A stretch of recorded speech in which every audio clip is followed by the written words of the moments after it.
como os digo. Vale, pues gracias, Paco. Bueno, como ha dicho Paco, yo soy Bernard, soy residente de tercer año del Hospital La Fe y voy a empezar un poquito la tarde con el diagnóstico, sobre todo de la infección protésica y de material de osteosíntesis. Lo mismo que ha dicho Paco, daros las gracias a todos por venir, que la fecha es un poco con el festivo de mañana un poco mala, pero bueno, viene un poco a colación porque son cosas que en el día de Halloween pues nos aterran a veces un poco, nos dan algún que otro susto y nos hacen rezar a alguno de todos los santos. Respecto a la infección protésica, recordar que es la infección osteoarticular más frecuente en los países desarrollados. Se producen aproximadamente el 2% de tanto las prótesis primarias de rodilla como de cadera y este porcentaje se duplica en el caso de precisar una cirugía de revisión.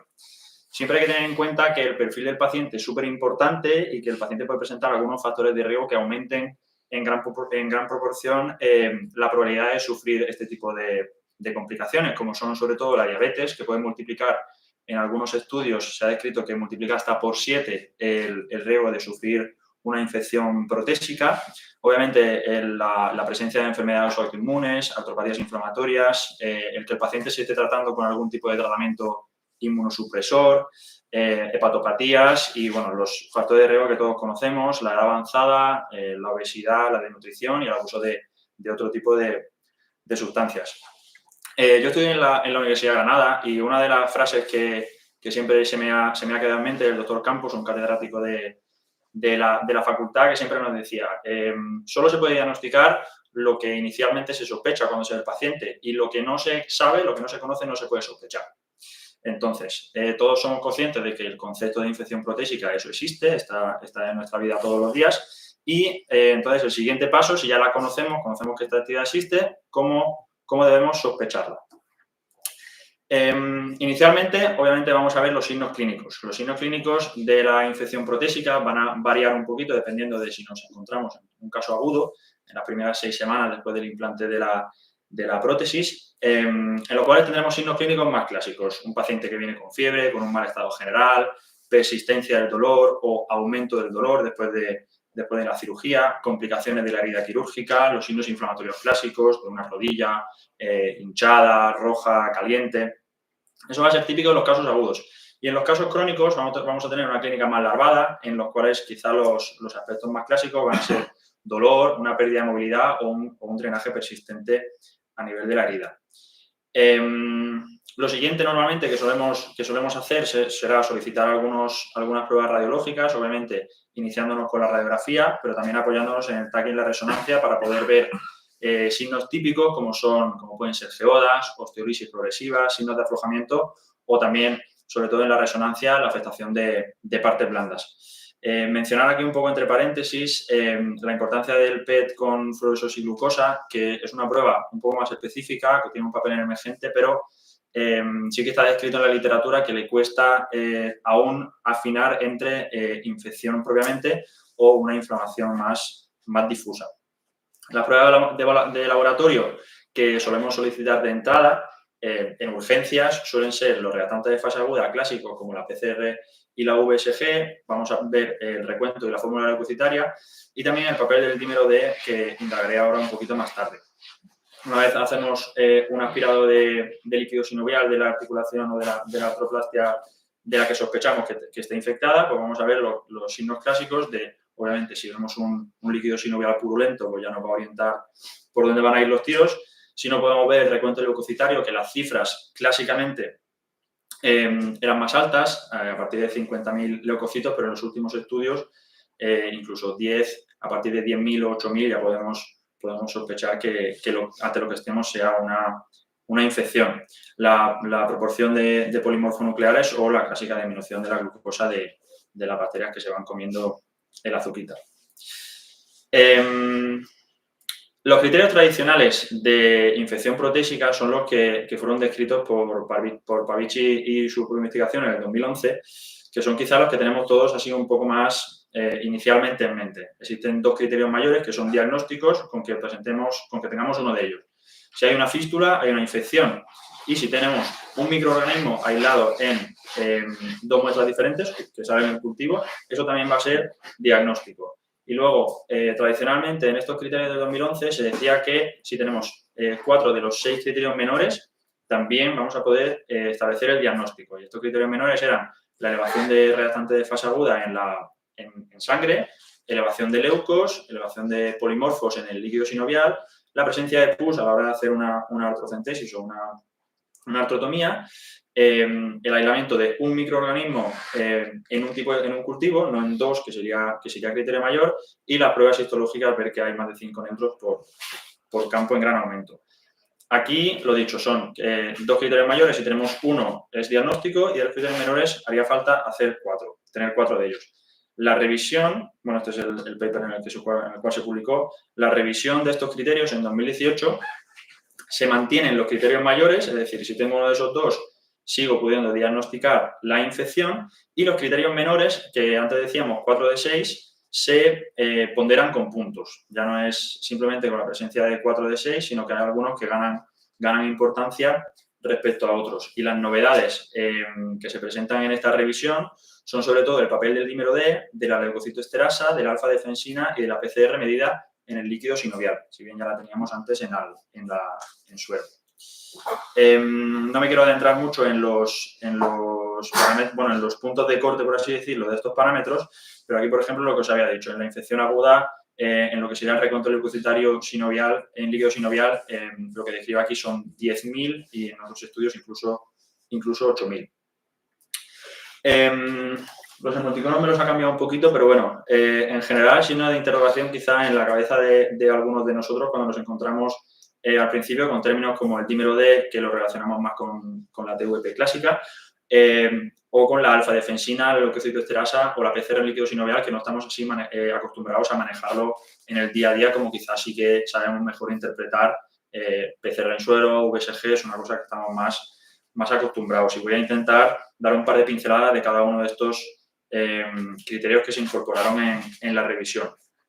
Respecto al dímero D, se ha establecido como punto de corte el número de 850 nanogramos por mililitro, tanto en las más agudas como en las más crónicas, y que ha demostrado tener una sensibilidad y especificidad similar a la PCR y a la VSG en el diagnóstico.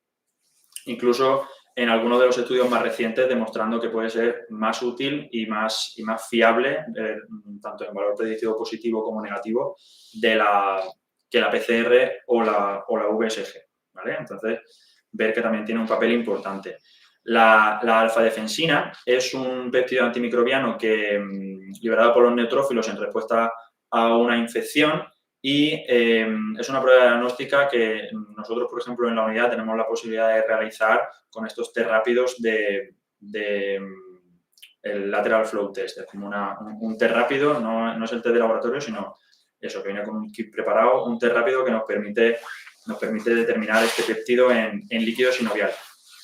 Y eso, ahí está demostrado en los últimos artículos de revisión de que es una prueba diagnóstica fiable y exacta para determinar la existencia de infección protésica.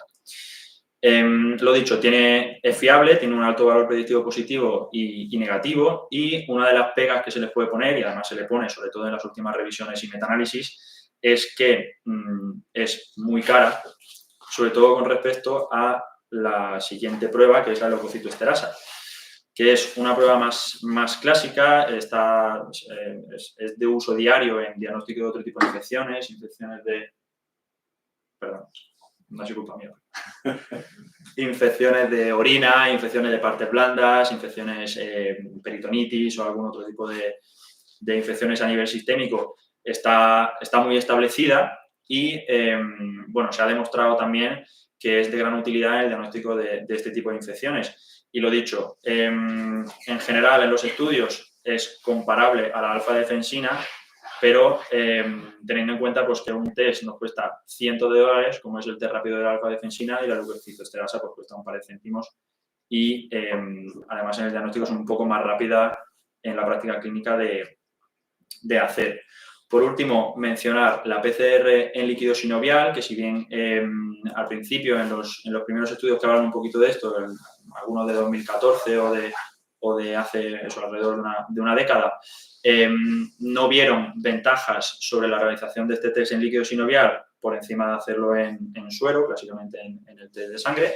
Sí que eso se incorporó como criterio en el 2018 y posteriormente se ha confirmado que, sobre todo, es útil en combinación, es decir, que es la elevación en líquido sinovial es proporcional a la elevación en suero y que, por tanto, ver que ambos parámetros aumentan, pues nos hace también que sea de gran uso en el diagnóstico de la infección.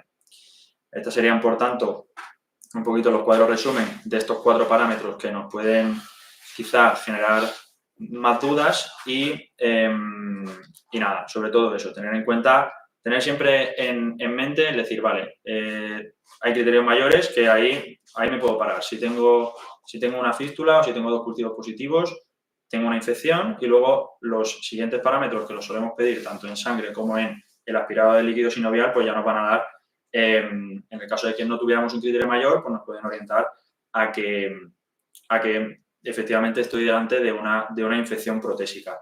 En el caso de que con los criterios menores no lleguemos al diagnóstico certero o de que el aspirado de líquido sinovial sea seco y no tengamos muestra con la cual podamos trabajar, si tenemos una sospecha y realizamos una intervención quirúrgica, obviamente a nivel posoperatorio, si tenemos una histología positiva o si tenemos pus en la articulación al momento de abrirla o si tenemos un cultivo positivo en el momento de la intervención, también es una puntuación que nos suma a la puntuación preoperatoria para alcanzar esos 6 puntos que serían diagnósticos.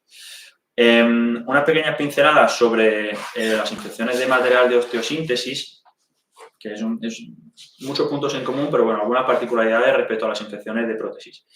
Obviamente, al igual que la infección protésica, es una complicación muy grave el tratamiento de las fracturas, con una posible pérdida de función permanente o incluso una amputación, como ha dicho Paco antes. La incidencia en las fracturas cerradas es un poco equiparable a la infección protésica, pero esta incidencia se dispara, obviamente, en la presencia de fracturas abiertas, cuanto más alto sea el grado e incluso se asocia problemas de la vascularización o problemas de cobertura. Más aún, la incidencia de este tipo de infecciones ha sido históricamente difícil de clasificar porque no había un consenso sobre la definición de este concepto y entonces en 2017 se unificó, se intentó unificar un poquito la definición de este tipo de infecciones, definiéndolo no tanto como una infección relacionada con la osteosíntesis, sino simplemente una infección relacionada con una fractura. Al igual que antes, tenemos criterios de confirmación y criterios sugestivos, no ponderados como en la revisión del 2018 de prótesis, sino más desarrollados como un algoritmo diagnóstico, como lo tenéis ahí plasmado. Obviamente, al principio voy a tener que hacer una historia médica y un examen clínico, tengo que ver las características del paciente, como hemos visto antes, y las características de la lesión inicial. Y luego, si tenemos una fístula o tenemos drenaje de pus o el material de osteosíntesis expuesto, tenemos la confirmación de que tenemos una infección. Signos sugestivos serían, como he dicho antes, clínica local o clínica sistémica en los casos más agudos, los signos radiológicos que podemos ver, aflojamiento, la presencia de geodas, de secuestros, de osteomielitis, la presencia de un derrame articular y lo mismo, ¿no? Tampoco me voy a enrollar mucho más, los valores inflamatorios en suero o un drenaje persistente. Si bien tenemos un criterio de confirmación o bien tenemos una alta sospecha de que ese material de osteosíntesis o esa fractura pueda sufrir una infección, vamos a realizar una exploración quirúrgica en la cual, al igual que antes, podemos confirmar el diagnóstico si tenemos 2 cultivos positivos del mismo microorganismo en 2 muestras diferentes o si en una biopsia de tejidos profundos encontramos el microorganismo. Signos sugestivos serían que en vez de 2 cultivos positivos tuviéramos un cultivo positivo y también mencionar el papel de la sonicación, que eso sería un pretratamiento de esa muestra, de ese material de osteosíntesis que hemos quitado para poder trabajar el biofilm y aumentar la posibilidad de que el cultivo nos dé una muestra positiva. A nivel práctico, quizás recordar que para alcanzar el diagnóstico después de la intervención quirúrgica es importante retirar el antibiótico en medida de lo posible 2 semanas antes de realizar la revisión quirúrgica y también a nivel de la práctica clínica diaria recordar que Si el estado del paciente me lo permite, si el paciente no está séptico, pues no debemos iniciar el antibiótico antes de realizar los estudios pertinentes para precisamente poder obtener una muestra positiva. Estoy viendo que ya llevo 15 minutillos, pero bueno, unas pinceladas sobre lo que van a hablar los compañeros luego.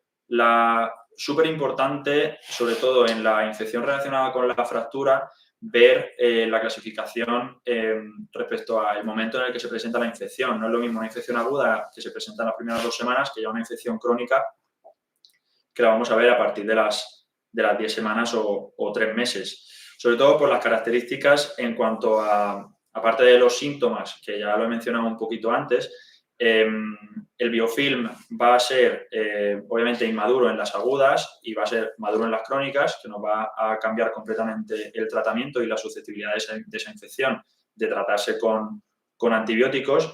Y también una cosa súper importante que comentarán luego los compañeros es que la estabilidad de la fractura nos va a determinar la medida en la que nosotros podemos retirar ese material de osteosíntesis. Obviamente en una aguda la fractura no va a estar pegada y en una crónica puede estarlo o no en el caso de que nos encontremos ante una pseudoséptica. Los microorganismos también van a ser diferentes. Obviamente en una infección aguda vamos a tener microorganismos mucho más virulentos que en una crónica, que serán más pues, anaerobios, epidermis, etc. Y nada, una vez más os dejo con los compañeros que una vez que hayamos alcanzado el diagnóstico, pues nos resolverán todas estas preguntas, ¿no? ¿Cuándo necesito un antibiótico? ¿Lo necesito en este momento? ¿Cuánto tiempo se lo pongo? O en relación a las prótesis, pues tengo que recambiarla, lo hago en un tiempo en 2, quiero curarle al paciente o me basta con una supresión antibiótica. Y en el caso de las fracturas, pues lo que he dicho, eso está pegado o va a pegar o cuánto tiempo lleva la fractura. ¿Puedo retener mi implante o tengo que quitarlo todo? ¿Tengo que poner un fijador? Y nada más. Hemos dicho que las preguntas luego, así que por ahora muchas gracias por vuestra atención y dejo con los compañeros. O discutimos luego de muchas cosas. El tema es bastante homogéneo, con lo cual no hace la pena. Pues lo ¿No? ¿O hacemos. prefieres que lo haga? No, a mí me da igual. Y era por... Vale, sí. Ya está.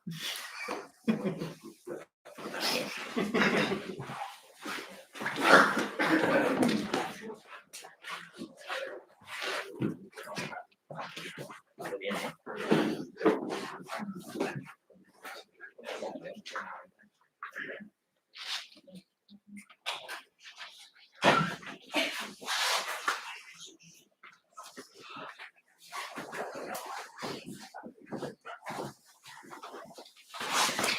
¿Empiezo, Paco? Sí, sí. Bueno, buenas tardes a todos.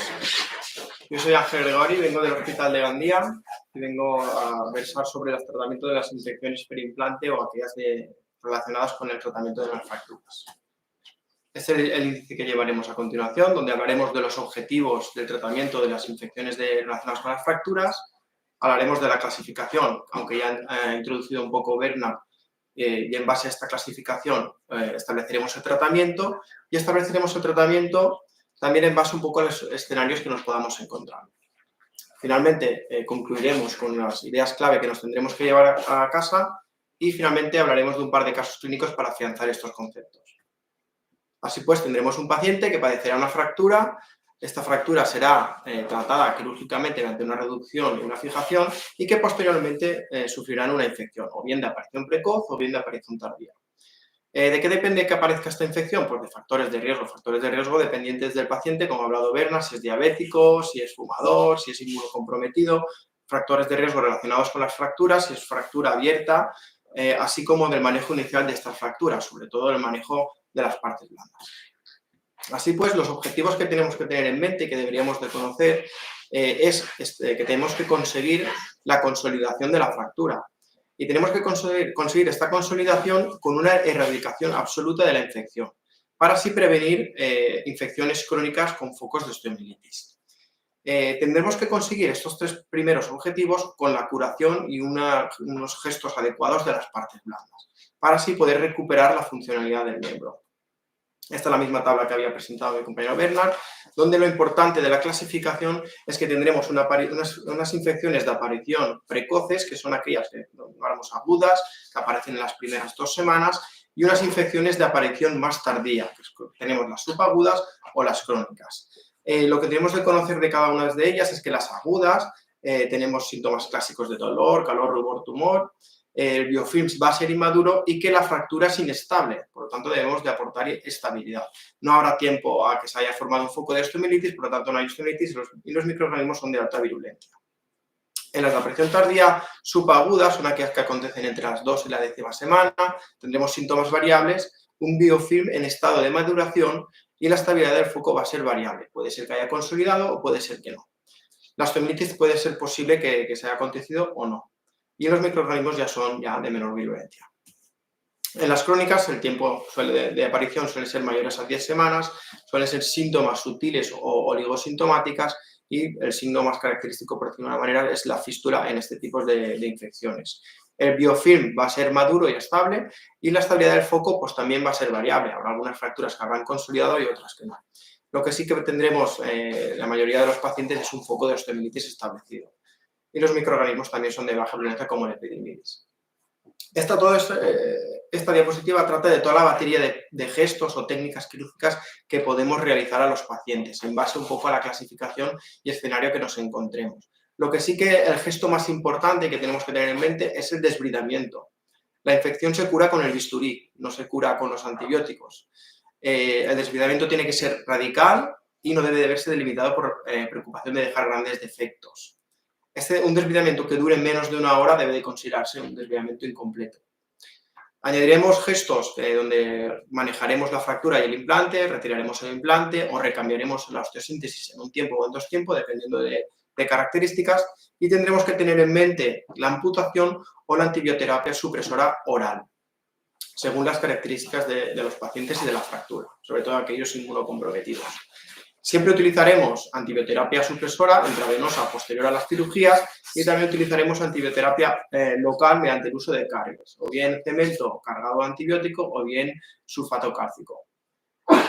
Otros gestos que añadiremos será el manejo de las partes blandas, y esto me dedico exclusivamente también a un poco más de atención a los residentes, ya que somos muchas veces los responsables del cierre de la cicatriz o de la herida quirúrgica al final de la cirugía.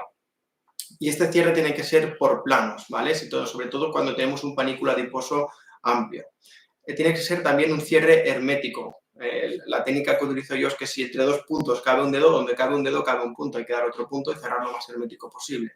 Y hay que tener mucho cuidado en los bordes de la herida, sobre todo con las pinzas con dientes, no ser tan agresivos con las pinzas con dientes e intentar utilizar el menor número de grapas posible, ya que las grapas pues, generan eritema perilesional de la herida y pueden acabar pues, haciendo una lesión de la piel. Si puede ser posible, siempre cerrar con nylon. Hay una encuesta en la SECO donde un porcentaje de la mayoría de los traumatólogos, mayor del 90% o 95%, donde todos cierran con grapas. Esto, según partes del cuerpo, pues deberíamos de intentar evitarlo o utilizar más el nylon para el cierre de las heridas. O en el caso de las infecciones, requerirá también para las partes blandas de colaboración de cirugía plástica, para cirugías reconstructivas posteriores. Así pues, si nos encontramos el escenario de una infección de aparición precoz, a las agudas, recordamos que son aquellas que acontecen en menor de 2 semanas, tienen un biofilm inmaduro y que la fractura no va a estar consolidada. Evidentemente, la piedra angular del tratamiento va a ser la irrigación y el desbridamiento, y que según los criterios que nombraremos ahora en la siguiente diapositiva, realizaremos o bien una retención del implante o bien un recambio del implante en 1 o 2 tiempos, más la antibioterapia supresora.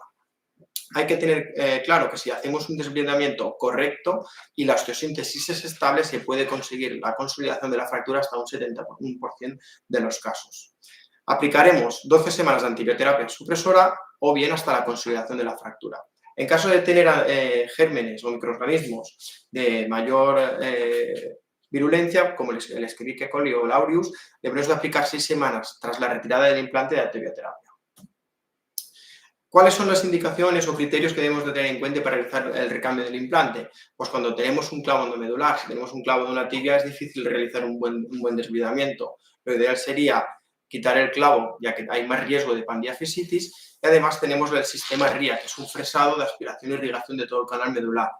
Aplicado esto a un recambio con un clavo recubierto de cemento, pues tenemos series descritas de un éxito de un 96 a un 100%. Cuando la osteosíntesis es inestable, pues evidentemente esto es lógico, habrá que hacer un recambio. Si las partes blandas se ven comprometidas, habrá que retirar ese material que está expuesto, porque esto si no va a curar nunca. Y también, según la fisiología del huésped, sobre todo en inmunocomprometidos, porque si tenemos ahí un material donde están las bacterias viviendo, pues no va a curar tampoco. O bien en los microorganismos difíciles de tratar, donde también van a tener ahí cobijo en el material de osteosíntesis para poder perpetuar la infección. Pasamos ya a las de aparición más tardías, en las subagudas, que recordemos que son entre las 2 y 10 semanas, el biofilm va a estar más o menos maduro, y en este caso tendremos que fijarnos en la consolidación. No nos tenemos que olvidar de la irrigación y el desbridamiento, son la piedra angular del tratamiento, y en base, según la consolidación de la fractura, realizaremos o bien la retirada del implante o bien el recambio del implante en uno o dos tiempos. Si retiramos el implante, 6 semanas de antibioterapia postcirugía. Si es un recambio en un tiempo, 2 semanas postcirugía de antibioterapia o bien hasta la consolidación. Y si tenemos un recambio en 2 tiempos, pues 6 semanas de antibioterapia tras el primer tiempo y 6 semanas de antibioterapia tras el segundo tiempo. Cuando llegamos a las crónicas, aquí puede ser el escenario de que ha tenido una infección tardía, subaguda, retiramos el material de osteosíntesis, hacemos un desbridamiento, pero puede ser que la infección perpetúe, como vemos en el caso de la imagen. Pues habrá que hacer también un desbridamiento amplio, retirar el implante si no se ha retirado o restos del implante si quedan y desbridar los secuestros y los focos de osteomilitis. Gestionar o manejar el defecto óseo mediante espaciadores de cemento con antibiótico y manejar las partes blandas, o bien con colaboración de plástica o en posteriores intervenciones junto con plástica. Y posteriores intervenciones de reconstrucciones complejas, más la antibioterapia sobre eso. Vemos este caso donde tenemos un foco de pseudo o osteomilitis en la tibia distal, donde hay que hacer un desbridamiento amplio, ¿vale? Sin temor a dejar grandes defectos, como por ejemplo en este caso, donde resecamos toda la tibia distal, y que posteriormente aplicamos un espaciador de cemento cargado con antibiótico, junto con un elemento estabilizador que es un fijador externo. Posteriormente, este paciente recibirá una cirugía de reconstrucción junto con cirugía plástica, donde se aplicará una artrodesis con un peroné vascularizado. Así pues, el resumen de lo que acabo de comentar es que tenemos las infecciones de aparición precoz y las infecciones de aparición tardías. En las precoces tendremos que fijarnos en si cumple criterios o no cumple los criterios que hemos nombrado antes, si es un clavón de medular, defectos de partes blandas, factores del huésped, factores relacionados con el microorganismo o si la osteosíntesis es inestable. Según esto, retendremos el implante, podemos retender el implante o bien realizaremos un recambio en 1 o 2 tiempos. En las de apariciones tardías, pues son las fracturas que tenemos que valorar si están consolidadas o no están consolidadas. Si está consolidada, retiraremos el implante, más el desbridamiento, y si no, pues tendremos que realizar un recambio en 1 o 2 tiempos, dependiendo de las características del paciente. Así pues, como vemos en la imagen, tenemos 3 cirujanos, donde vamos a hablar de 3 ideas clave que nos tenemos que llevar a casa. En primer lugar, la clasificación de las infecciones y sus características, debemos de conocerlas. Aquellas de aparición precoces, donde el biofilm va a ser inmaduro y la fractura no va a estar consolidada. Por lo tanto, ahí deberemos de aplicar los criterios o distintas técnicas quirúrgicas. En las de aparición tardías, el biofilm va a estar más maduro y el foco de fractura puede estar consolidado o no. Y aquí podremos establecer otro tipo de técnicas quirúrgicas. La segunda idea clave que nos debemos de llevar es el desbridamiento. A lo que he comentado antes, el bisturí es lo que cura la infección, es la piedra angular del tratamiento. Y en tercer lugar, debemos de conocer las opciones de tratamiento según la clasificación, esto es importante, y según el estado de consolidación.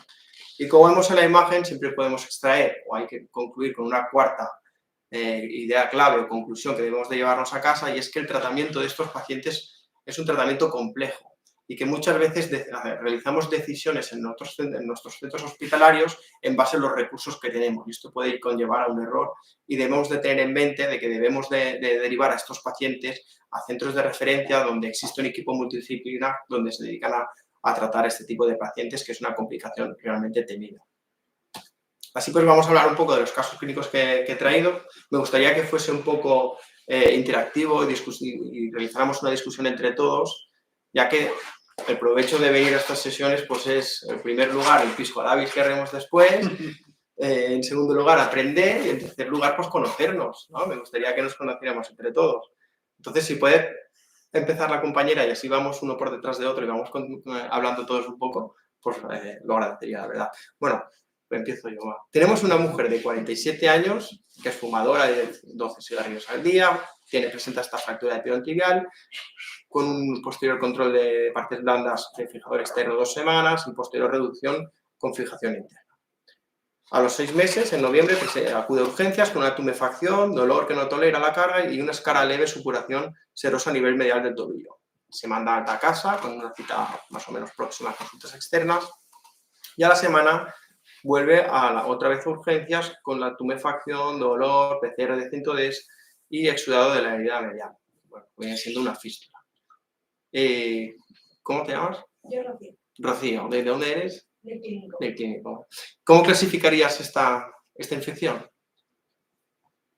Pues como vuelve al poco tiempo, es aguda. Vale. ¿Y la compañera de al lado? ¿Está de acuerdo? ¿Cambiaría?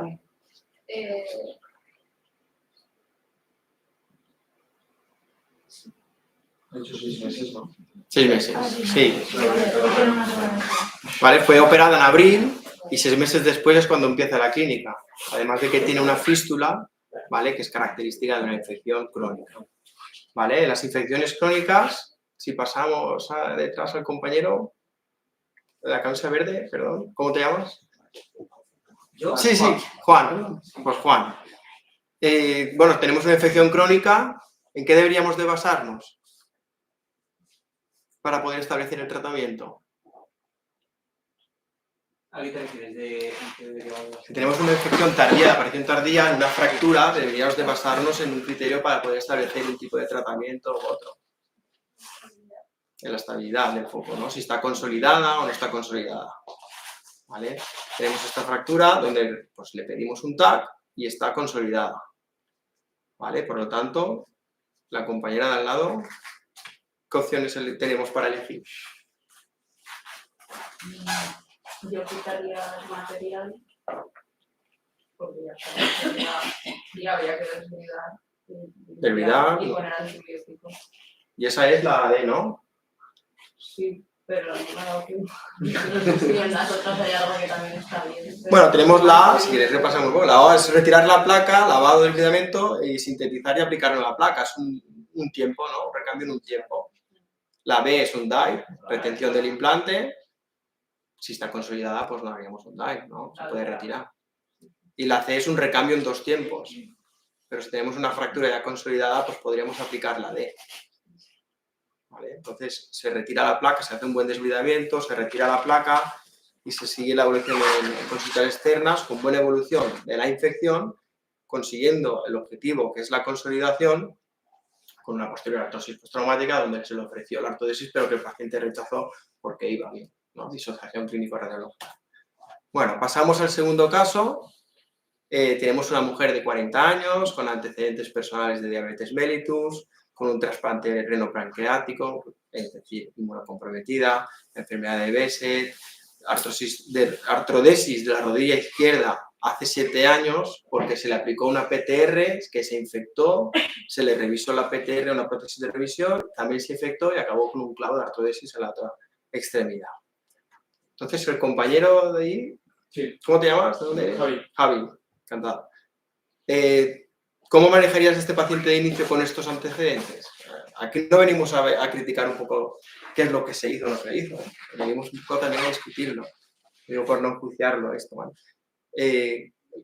Yo creo que, o entiendo que la mayoría le aplicaremos un clavo, pero ¿alguno hubiera cambiado la indicación? ¿Alguno de los que están aquí? Bueno, me cago, a veces se me salta. Igual, bueno. Yo no tiene muchos factores de riesgo de infección. Tal vez primero hacer una fijación externa y controlar las partes blandas, ver que vaya bien y luego ya la fijación definitiva. Bien.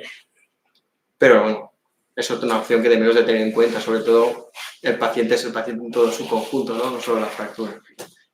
Bueno, pues se pone el clavo y a los 6 días presenta un exudado purulento por las heridas quirúrgicas con un aumento considerable de las reactantes de fase aguda. El compañero de al lado del doctor Amaya. Bueno, yo soy Alex. Alex, bueno, encantado. Pues, vamos, esto es una infección, no hay duda. Y tratamiento a seguir. Estabilidad no tenemos, evidentemente. No hay estabilidad porque vemos en radiografía que no se ha dado cuenta, tenemos un antero posterior de rodilla junto con una misma lateral de tobillo y al revés. Hay un fracaso de la osteosíntesis. Entonces, leyendo la D me parece muy agresiva. Yo me iría a la C, tal vez. Vale. Tenemos una infección aguda, ¿no? De aparición precoz, donde tenemos que tener en cuenta los criterios que te hemos comentado antes. Si se da un clavo de osteosíntesis, porque desvidar es más complejo si presenta un clavo, podemos aplicar el RIA. Tenemos que tener en cuenta también si la osteosíntesis es estable o no, si hay cobertura de partes blandas, si el paciente es inmunocomprometido o el microorganismo que afecta. Se aplica la C, ¿no? En 2 tiempos, y eso es lo que hacemos, ¿no? Se retira el clavo, se pone un fijador externo para control de la infección y de la fractura. 6 meses posteriores, el paciente ha estado 6 meses con fijador externo más antibioterapia. Se le quita el fijador externo y se le hace un ATAC, ¿vale? Donde no está consolidado. En este caso, ¿qué es lo que haríamos? El compañero de al lado. ¿Cómo te llamas? Yo, Manuel. Manel.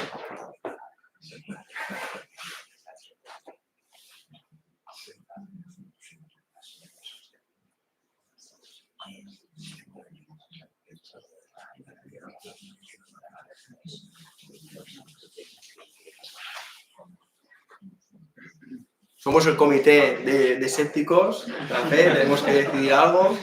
La ley es una intentadora.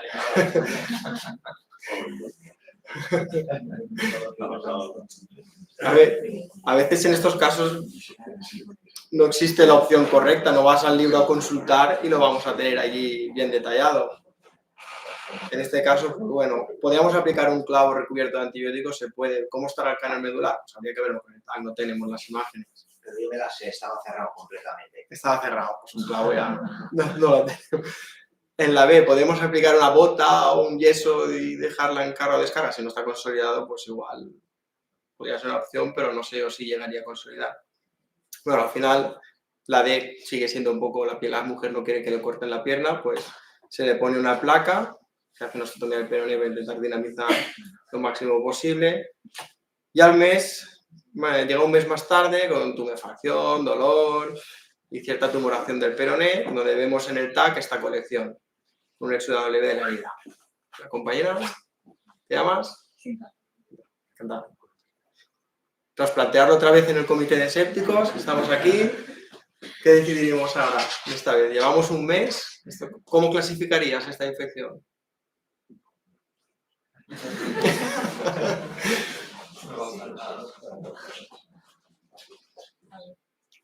Ya estamos en crónico, no Puede consolidado. considerar.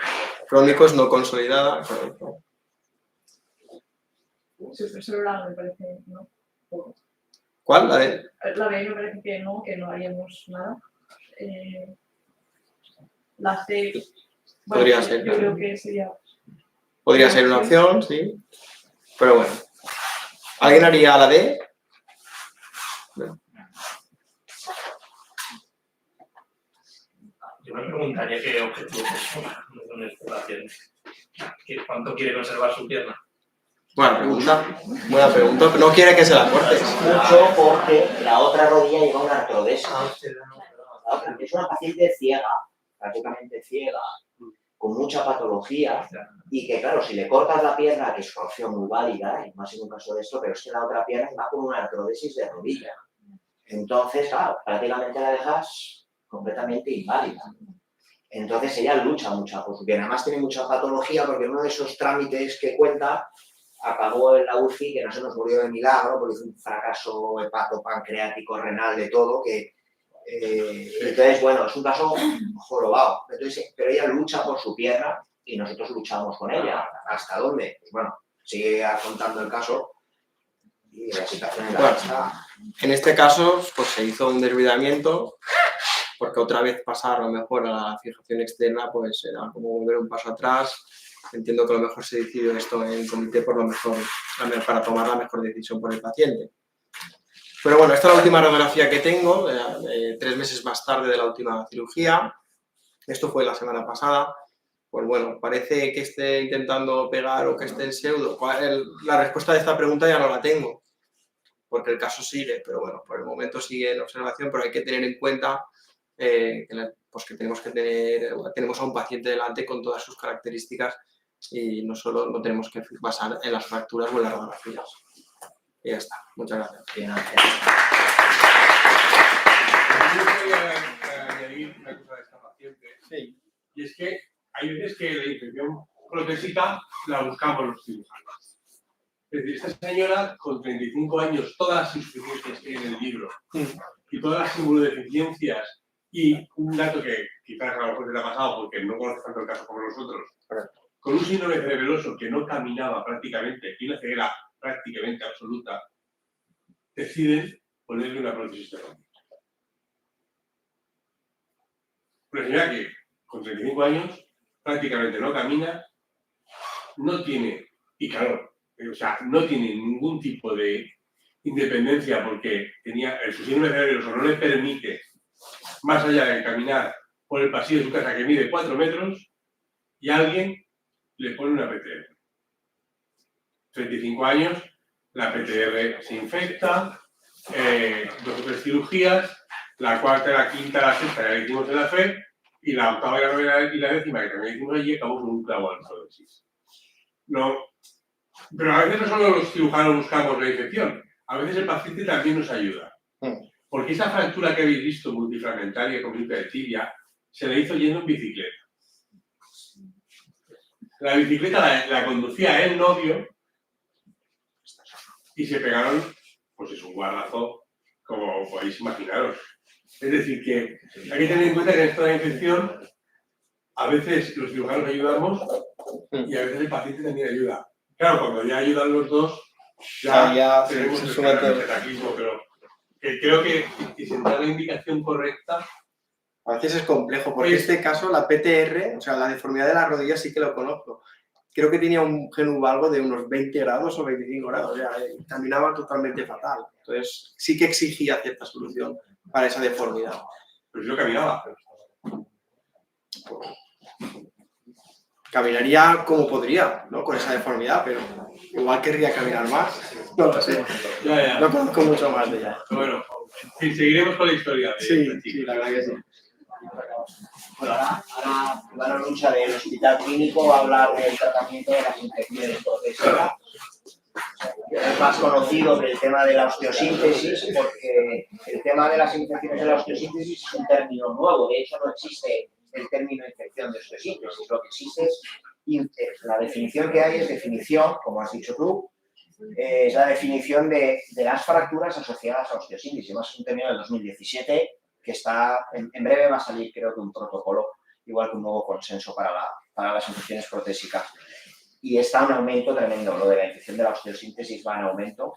Y ahora luego pues hablaremos un poco también de qué hay que hacer al principio. Ahora te dejo, Joan.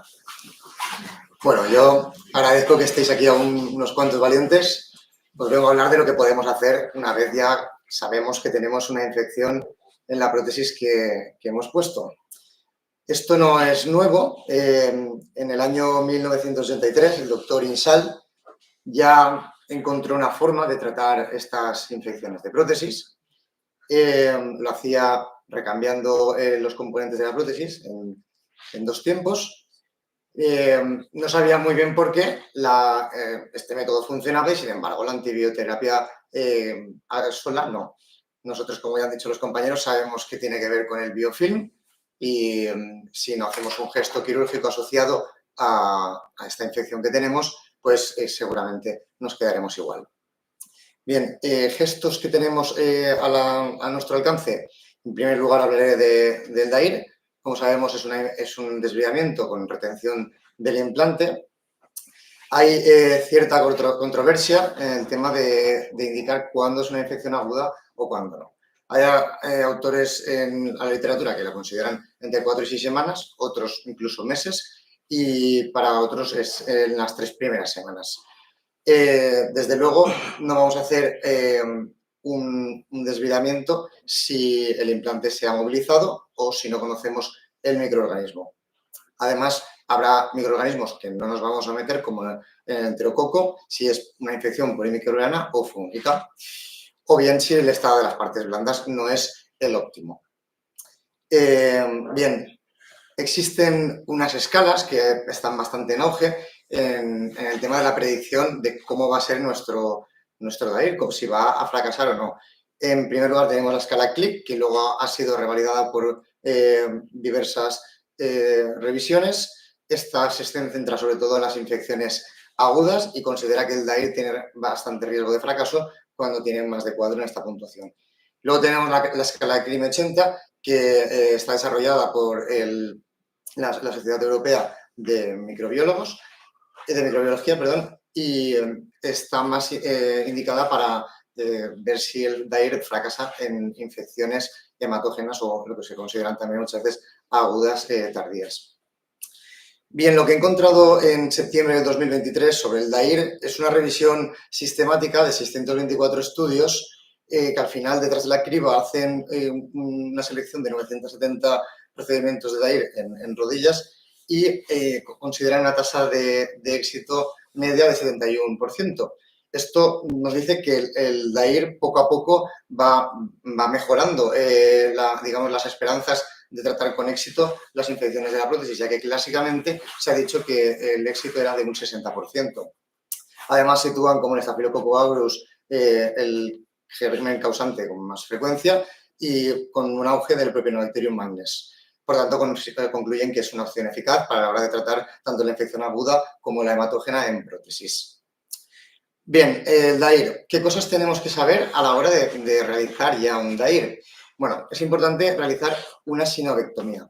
La sinovectomía tiene que ser ampliada, tiene que ser circular y quitaremos todo el tejido necrótico que a simple vista veamos y también el tejido que veamos que pueda estar infectado. Además, tomaremos muestras y retiraremos el implante. Una vez retiremos el implante, deberemos de ir a la parte posterior de la sinovial, ya que muchas veces esto es el fruto de que se quede el germen latente ahí y no consideramos erradicar la infección del todo.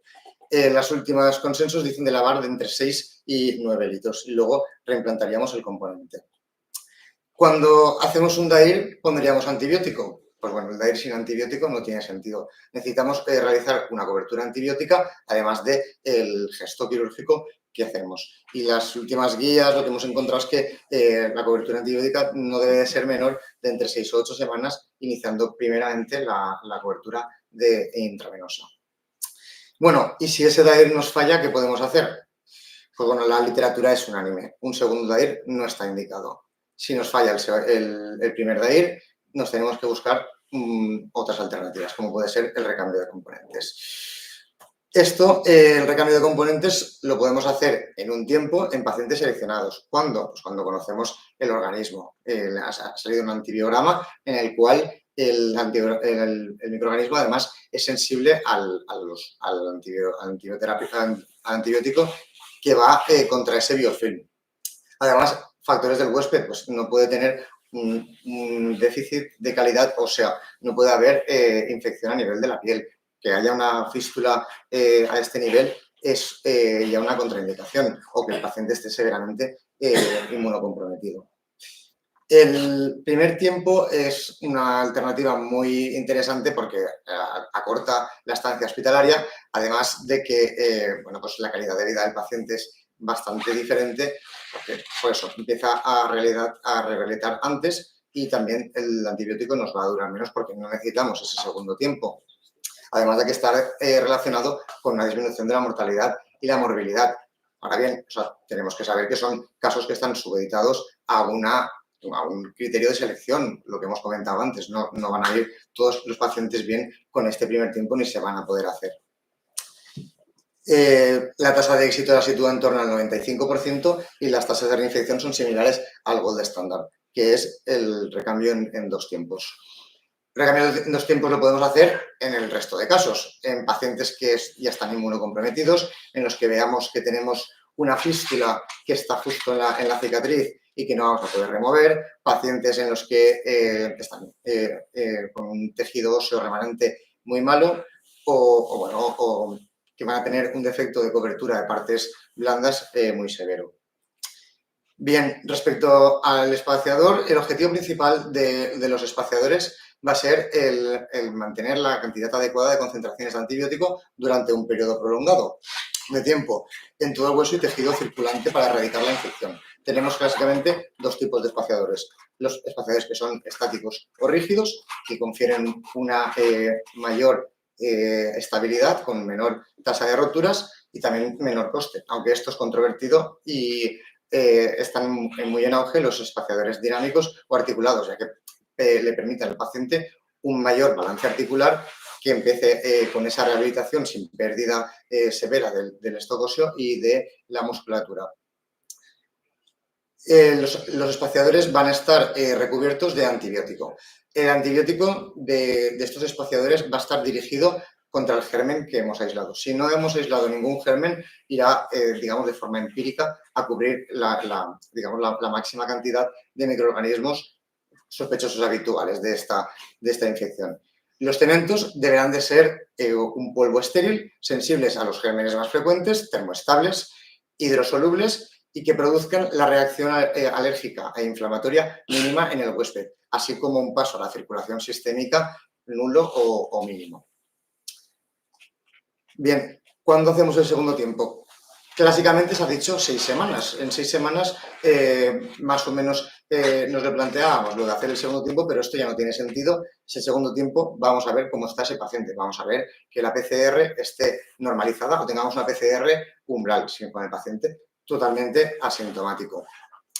Esta tabla, que da más miedo que el día de hoy casi, o sea, lo único que quiero que sepáis es que la antibioterapia sola no debe de realizarse, sino siempre asociada con otro antibiótico que vaya contra el biofilm. Normalmente y clásicamente es la rifampicina. Bien, el segundo tiempo no está exento de complicaciones, es un procedimiento que tiene una mortalidad de hasta el 25%. Esto lo sitúan las últimas revisiones con otros procedimientos, como por ejemplo la cirugía de Whipple o una resección de la vejiga. Y es porque tenemos un paciente pues, que ya ha estado mucho tiempo encamado, ya lo hemos sometido a varias cirugías, ha perdido mucho hueso, tiene también defectos de cobertura por estas cirugías y la propia movilidad nos confieren a un paciente que es complicado de manejar y que no siempre va a terminar bien. Por eso, cuando indicamos un segundo tiempo, pese a saber que es el gol estándar, tenemos que ir con pinzas en saber dónde estamos. Bien, para concluir, como han dicho mis compañeros, no podemos estar solos. Cuando tenemos una infección de una prótesis, no tenemos una infección de una prótesis, tenemos un paciente. El paciente tiene que ser tratado y tenemos que tener buen diálogo con los compañeros de plástica, con los compañeros de infecciosas y de microbiología, porque al final nuestro objetivo no es que esa prótesis vaya bien, sino que ese paciente recupere la función.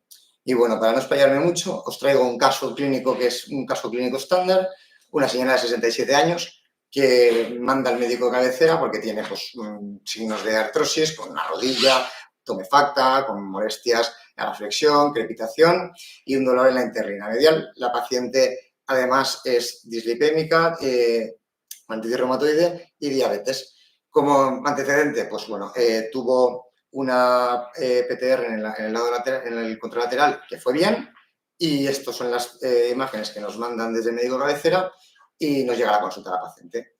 La paciente pues, tiene ganas de operarse y nos ponemos manos a la obra.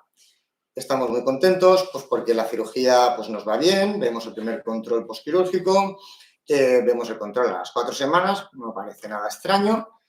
La paciente ya llega con las grapas retiradas, la cicatriz en principio no tiene mala pinta y a las 7 semanas debuta con un cuadro de dolor e inflamación sobre esta rodilla, nos aparece en la puerta de urgencias y decidimos pedir una PCR.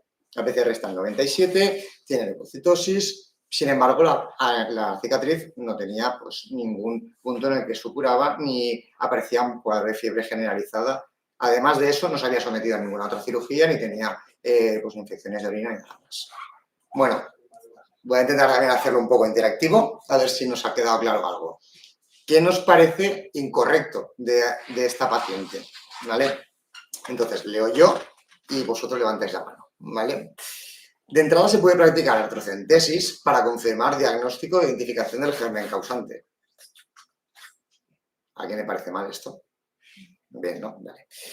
Según la puntuación de clic de 2, que dirás, si te has puesto tiquismiquis, un recambio del polietileno con retención del implante parecería una buena opción en caso de confirmarse la infección. Bueno, pues como el tema de las escalas de clic y las de CRIM están pues un poco en auge, os la pongo otra vez aquí para recordaros. Si vemos pues, que la paciente solamente tiene 2 por la cementación, la PCR era de 90, no llegaba al 115 y no tenía más clínica sistémica que esto. Entonces, pues parece que el DAIR sería una buena opción.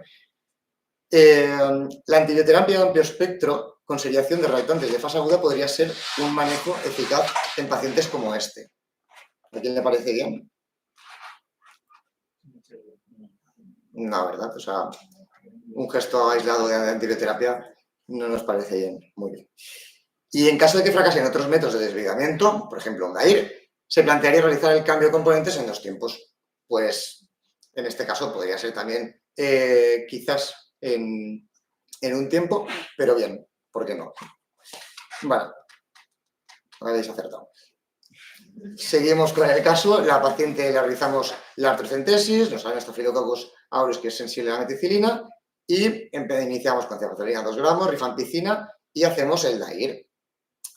Bueno, tiene buena evolución, la PCR se normaliza, vemos este control pasadas unas semanas, todo va bien, pero a las 6 semanas la paciente empieza con una mala evolución, en este momento de la herida quirúrgica. Aparece lo que conocemos como una fístula, pues que drena pues, ese material. Le pedimos una PCR, está en 76 y tiene dolor e impotencia en la rodilla. ¿Vale? Bueno, vamos a ver. En este caso, ¿qué nos parece bien? ¿Qué podríamos hacerle a esta paciente? Parece poco probable de que se trate de una infección profunda, por lo que podría tomar una muestra con una torunda y administrar la antibioterapia empírica a la espera de resultados. Espero que nadie.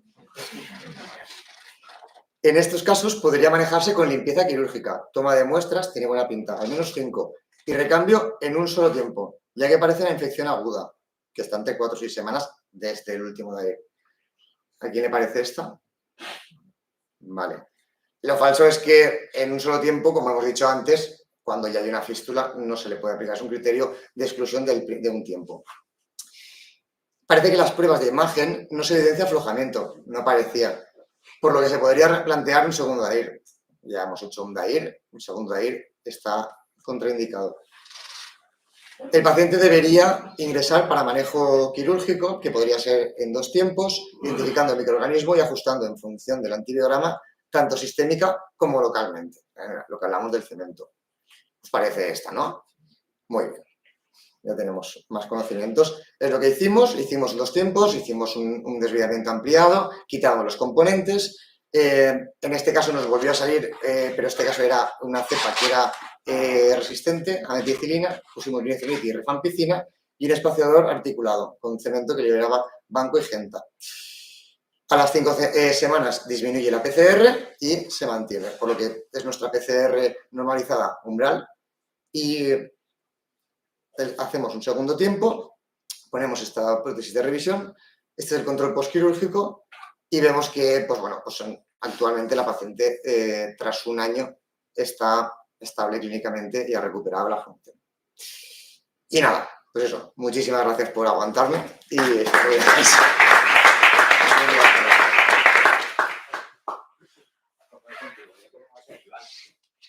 Empezamos si quieres con tu valor, preguntas para Iván. Cuando has dicho lo de PCR umbral, ¿a qué te refieres? Pues una PCR que por más que continuemos haciéndoles seriación de esta PCR, se mantendría en ese rango. Antes se demoraba clásicamente unas 6 semanas y esto lo que confería al paciente era pues, mayor encamamiento, disminución de la movilidad y todo esto al final era una pescadilla que se mordía la cola. Ahora se considera que se puede meterse en un segundo tiempo cuando tenemos ya una PCR umbral o negativa o nula. que hay pacientes que nunca van a mejorar la PCR, por ejemplo, porque tengan una artritis reumatoide. Nunca van a tener una PCR normal. Entonces, lo que hay que ver es el seguimiento. Lo que marca no es que tener una PCR normal, marca un descenso inicial, es tu primer gesto, y que luego se estabiliza. Ahí es cuando hay que ir al segundo tiempo. O sea, ya no hay un tiempo como había hace tiempo, hago el primer tiempo y el segundo tiempo tiene que ser a los 2 meses. Eso ya no se considera así. Se considera en el momento que la PCR se ha estabilizado. Aunque esté alta, porque hay muchos pacientes que se les queda alta. Yo, Joan, felicitarte en una charla buenísima. Además, has tocado todos los puntos importantes y algunos muy de última, o sea, muy en boga ahora, sobre todo los que hacemos infecciosos. Yo te quería matizar 2 cosas, para que lo sepáis sobre todo. La escala CLIC y la escala CRIM, la CRIME, perdón, que son para las infecciones agudas y las crónicas, están muy de moda, se utilizan mucho, nosotros la utilizamos, pero son escalas que no están todavía aceptadas internacionalmente. Entonces eso hay que tenerlo en cuenta, bueno, os lo digo simplemente, estamos luchando, de hecho hay un estudio en el que participamos nosotros, un estudio multidisciplinar, porque no te las aceptan internacionalmente porque no hay un número de pacientes suficiente, eso lo hicieron en Barcelona, para aceptarlas. Entonces cogieron a un montón de hospitales de España, hicimos un estudio de casi 1000 pacientes y aún así estamos peleando para que nos lo acepten. ¿Por qué? Porque la escala que tiene un problema y es que casi siempre te va a dar como que está infectado, ¿vale? Entonces, bueno, no están aceptadas, pero como referencia lo puedes utilizar. Y luego has dicho otra cosa que yo te la quiero matizar, porque ahora también se habla mucho de eso. Has dicho un segundo DAIR no está indicado. Un segundo DAIR tiene un riesgo de que fracase altísimo, muy alto, pero sí que puede estar indicado. De hecho, hay estudios en marcha a ver hasta qué punto cae la eficacia de ese DAIR. Claro, yo lo que he encontrado, o sea, todo lo que he encontrado es que un segundo DAIR, sin esperar a resultados del primero, de si ha fracasado el primero... Ah, no, claro, en eso sí, pues eso es la variante. Vale. Tú haces el segundo DAIR cuando sabes que te ha fracasado el primero. Y sabiendo que las posibilidades de fracaso son altísimas. Eso es correcto. Y luego, que lo has dicho muy bien, el límite para hacer un DAIR es unas 6 semanas, pero que has dicho 5 o 6 semanas. Clásicamente eran 3 semanas, luego se amplió a 1 mes, luego que si 6 semanas. A día de hoy se puede aceptar hacer un DAIR hasta los 3 meses. Lo he leído también, sí. ¿Vale? Hasta los 3 meses, porque la explicación que dan los que defienden esto, y esto se discutió en el consenso de Filadelfia, es que cuando hay una infección en las 2 primeras semanas de una prótesis, suele ser por gérmenes muy agresivos, muy virulentos. Entonces hay un DAIR, bueno, si hay que hacerlo, se hace, pero ahí tienes un riesgo de fracaso muy alto, porque son gérmenes muy virulentos. ¿Qué pasa?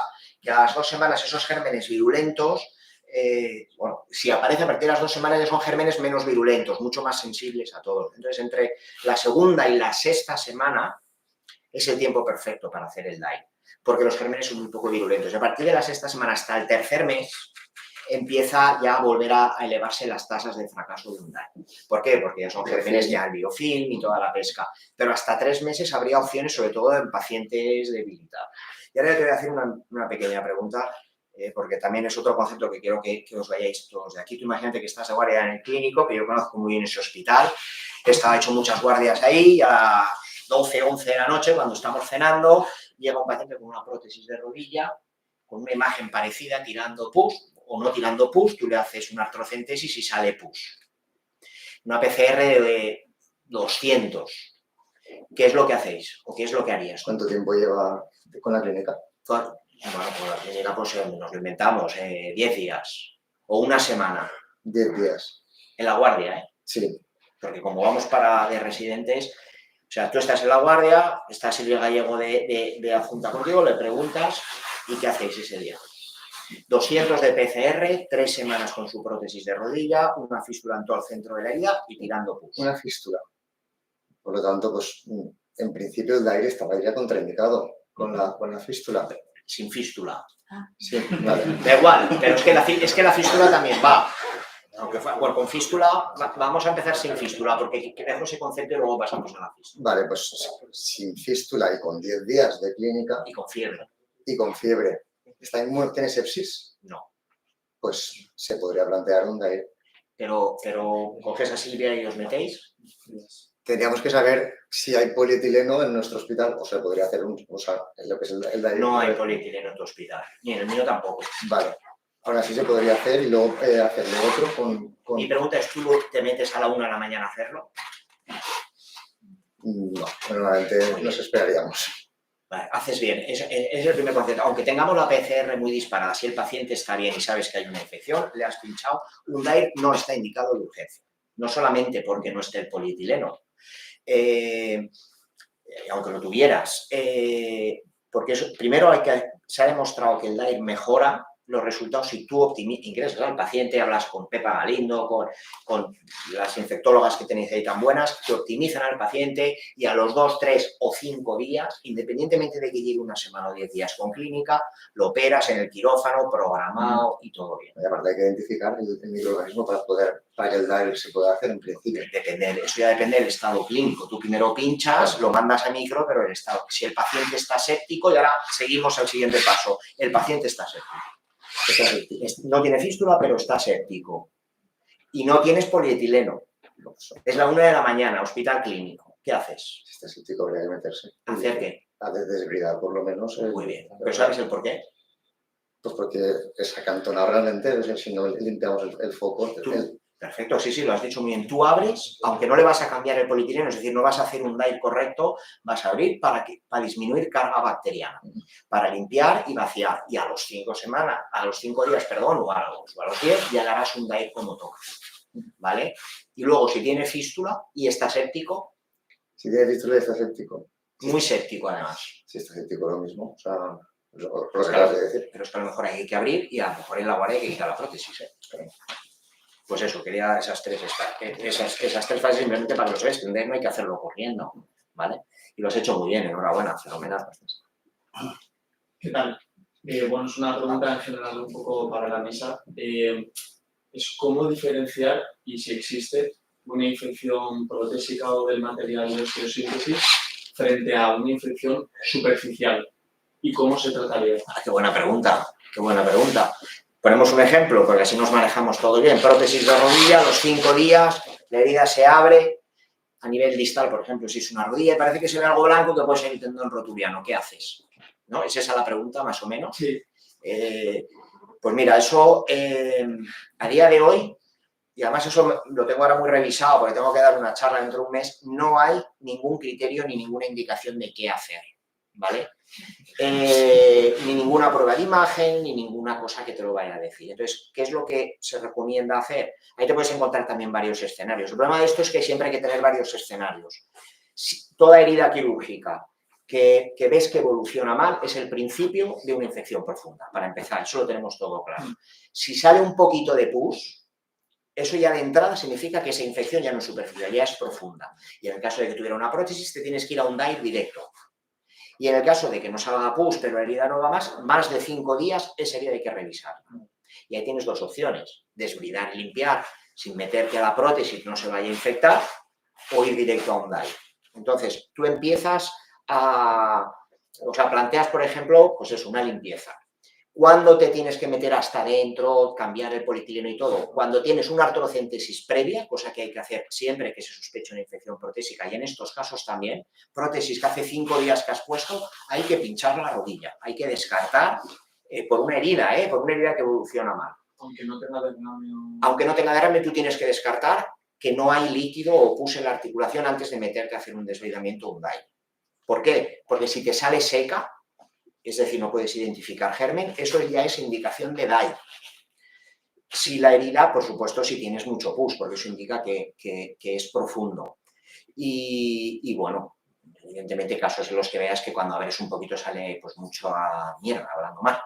Entonces, lógicamente, te tienes que meter un DAIR, pero más de 5 días hay que revisar todas las heridas. Porque eso es el inicio de toda la cascada de problemas. Otra cosa es que tú hagas una cosa superficial o te metas más profundo. Eso ya lo veremos. Como lo irás viendo, ¿no? Cuanto abras y... Sí, pero claro, nuestros ojos, hay unos que son defensores de que hay que hacer siempre un DAIR. Herida que evoluciona mal a la semana, hay que ir a un DAIR. ¿Por qué? Porque dicen que meterte en quirófano, tienes al tío ahí abierto, lo estás limpiando, chico, pues nunca estás tan cerca de hacerlo. Acabas de abrirle, le cambias el polietileno y lo tienes apañado. Pero claro, no es lo mismo hacer un DAIR a la semana que hacer un desbridamiento superficial. Y otra pregunta relacionada con esto. También. si el papel de la terapia presión negativa en estos casos superficiales, Buenísimo. si se podría darle ahí un... No, es que está muy indicado. No, antes, si no está objetivamente muy infectado o la retrocentesis sale normal, pues intentar, si es muy aguda, por ejemplo... Abres, limpias, cierras y terapia de banca. ¿Es esa la pregunta? Sí. Y va muy bien además. También en nuestro hospital lo que hemos hecho es a los pacientes con una primaria normal que tienen muchos factores de riesgo, de entrada, ya cuando nosotros cerramos la prótesis, le ponemos un... Sí, eso está indicado y nosotros también lo hacemos a veces. Exacto. ¿Alguna pregunta más para...? Yo tenía preguntas, pero bueno, estabais con lo de las prótesis. ¿Qué prótesis? No, con el aspecto también tenía alguna para ellos, de todas formas. Vamos a ver, hace unos años, cada vez lo veo menos. Prótesis de cadera, signos de infección únicamente focalizados en uno de los dos componentes. Retendemos el otro y cambiamos únicamente uno. ¿Me lo preguntas a mí? No, los dos, Tony. Hay estudios también. No, te lo digo hay estudios de esos en la rodilla que están empezando a hablar de... No, este es en España. Se lo hace Marta Sabater del Clínico de Barcelona en las rodillas, que está intentando meter los recambios parciales. Pero son en rodilla. Nosotros también estaban. Sí, no, me lo imagino. Hay revistas alemanas. Pero nosotros recambiamos todo. No, yo también cambiaría todo. Yo ahí pero alguien me asusto. sabe si eso funciona o no funciona. Ten en cuenta que tienes a lo mejor un implante muy bien integrado y la infección realmente tú la tienes localizada en el vástago femoral. ¿Y está cementado? ¿Y está cementado o no cementado? Cambias solo uno y dejas el cótilo o te llevas el cótilo por delante y a lo mejor la columna anterior y la columna posterior. Yo he leído ya un estudio de Suecia, o sea, que lo hacen, pero no me parece lógico tampoco. Me parece lógico. Yo te digo lógico, aquello está sellado, supuestamente, por eso lo justificaban. Yo no lo defiendo, yo hago de los dos, pero preguntaba si alguien es defensor de eso y por qué motivo, que hay publicaciones al respecto en revistas de Impact Factor. Tú me aconsejas los dos, ¿tú qué haces? A día de hoy sí, yo, pero vamos. Y sé que a veces hay que hacer todo el sarcófago, haces unos destrozos, pero es que y si cambias una cosa ya al mes te vuelve otra vez esto. Muy bien. Pregunta para todos. ¿Por qué alguien utiliza los neutrófilos por campo para hacer diagnósticos? A mí siempre salen en todos los sitios. No, eso lo han puesto, entiendo, porque no, lo has puesto tú, lo mencionan en nosotros no lo utilizamos. No, pero no hay nadie, no sé. Y mi pregunta es, al resto, ¿alguien utiliza la esterasa leucocitaria? En algunos estudios vamos a poner Ah, sí, mira, me alegra. Un momentito. Sí. Alternativa. Porque yo siempre he sido muy defensor de la esterasa. ¿Os acordáis que estuve revisando muchos y hacía la alfa-defensina y la esterasa a la vez con el estudio aquel que se faltaste por el rollo aquel del litriotetinol? Y es que siempre que la alfa-defensina era positiva, el otro era positivo. Siempre que uno era negativo, negativo. En todo. Creo que recogí 14 casos. Y es muchísimo más barato. ¿Y utilidad que le dais a la alfa-defensina de test lateral, el lateral flow? Vamos a ver, ha sido muy criticada, tiene un coste elevado.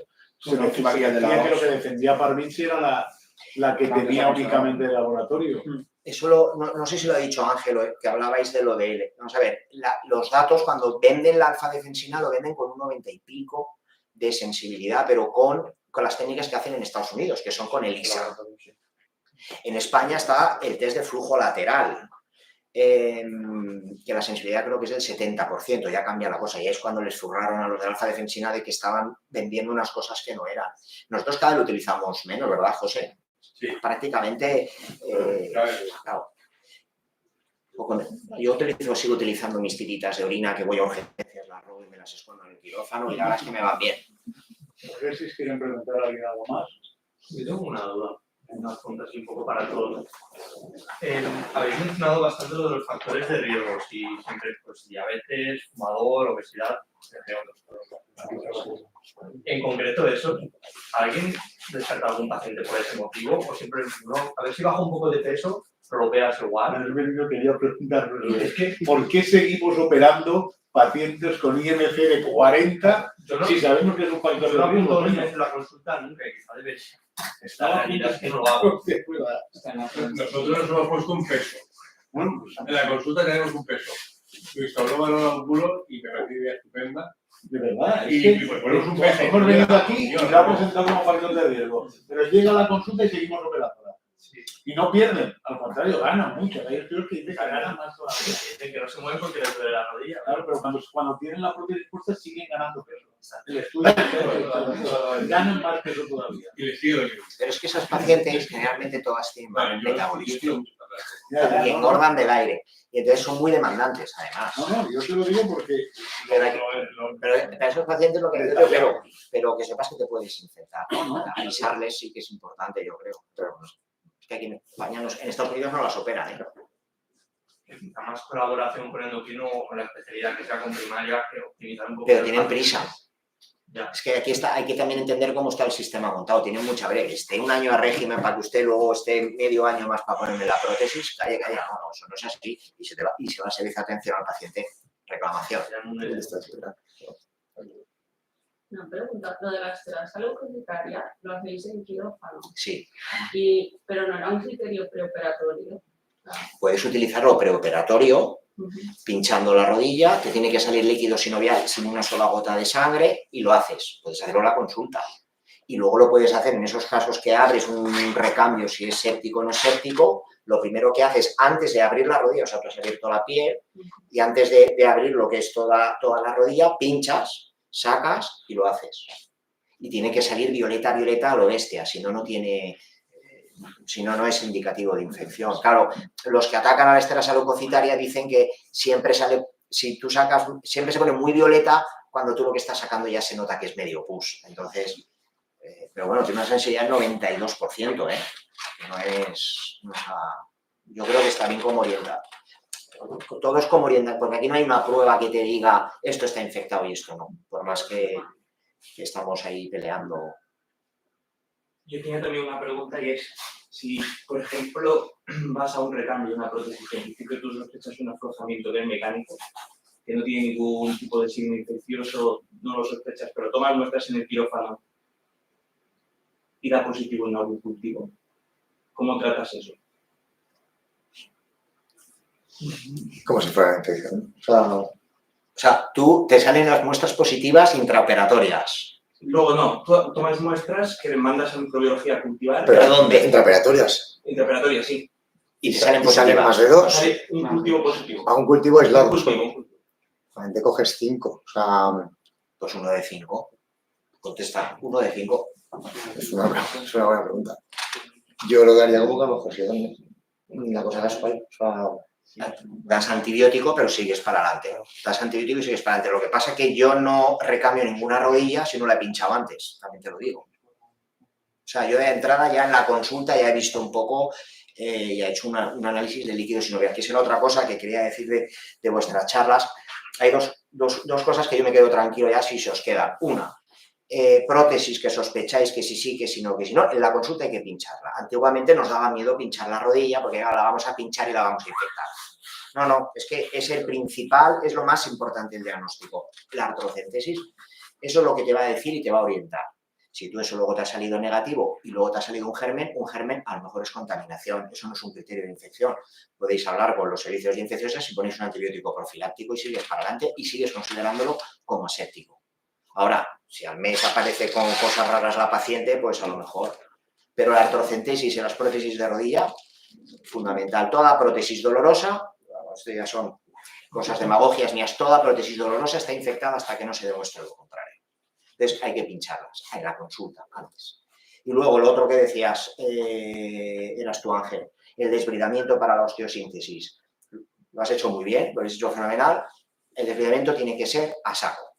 Absolutamente a saco. Has hablado de 1 hora, lo del término de 1 hora es más para las prótesis, donde hay que estar, un desbridamiento de menos de 1 hora es un desbridamiento incompleto, porque hay que limpiar, quitar, rascar el hueso, las partes blandas, con el peristotomo podéis rascar las partes blandas, hay que estar 1 hora. Y luego el lavado con pistola, que me imagino que utilizaréis en todos vuestros hospitales ante un recambio, Un lavado con pistola no puede durar menos de 20 minutos. Porque hay que lavar con 9 litros como mínimo. Nosotros, y os lo digo como plan, lo que hacemos nosotros son 3 litros de suero fisiológico, luego van 3 litros que van de suero fisiológico con 90 centímetros cúbicos de betadine y luego otros 3 litros de suero fisiológico. Eso cuesta 15-20 minutos con la pistola dándole pim, pim, pim, pim, pim, pim. Y el debridamiento tiene que ser muy agresivo, si no, no lo vamos a curar. Y he leído que en el último consenso era de 5 a 9 litros, las últimas. 9. Ahora es 9 y ojo al siguiente consenso con puede que sea más. Respecto a lo que decías de un cultivo único, también depende del germen. No es lo mismo que te salga un Staphylococcus hominis que un Enterobacter cloacae, una pseudomonas o una Klebsiella. Un Staphylococcus hominis o epidermidis lo puedes atribuir mucho más fácilmente a una contaminación de la muestra que otro tipo de bacterias que en teoría no tienen por qué estar en contacto con la muestra de las presentes en la piel, forman parte de la flora. Yo creo que eso también es importante. Por eso digo, es hablar con las infecciosas, pero sigues adelante, no te planteas un recambio ni un DAIR de entrada, vamos, inicialmente. Bueno, yo es que me vengo arriba con el tema y Qué bien. Había leído como antibiótico profiláctico en cirugías de primaria de rodilla o de cadera que se podía poner los antibióticos intraóseos. Como cirugías en revisiones, ¿hay algo al respecto de eso? Que yo sepa, no. Yo lo último que sé es que un artículo que leí que decía que eso no era eficaz. Pero ya desde hace tiempo, ahora actualizado no estoy en ese tema, nosotros no los usamos. ¿Te refieres a eso? Sí, también.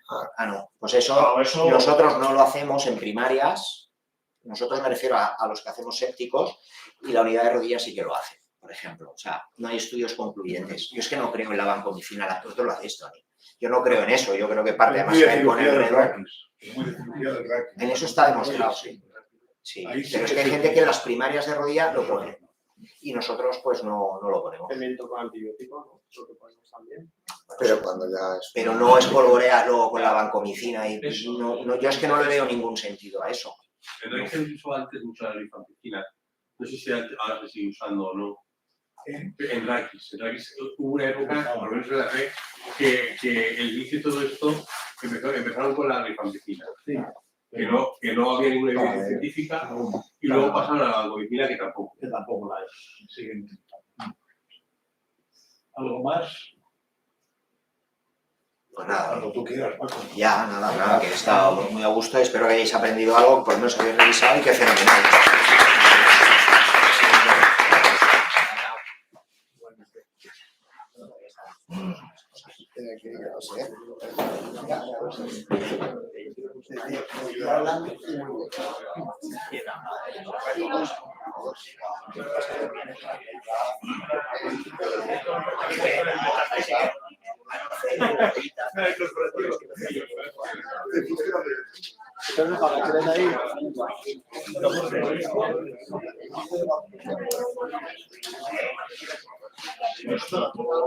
Vamos a ayudar a los que nos bajamos.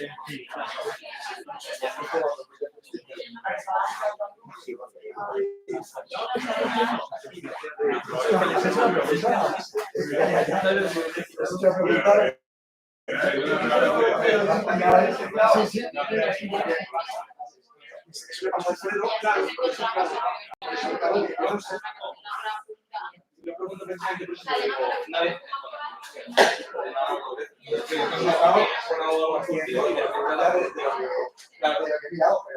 Pero es que nada. Es que tú coges 5 cultivos, bueno, coges 5 cultivos para que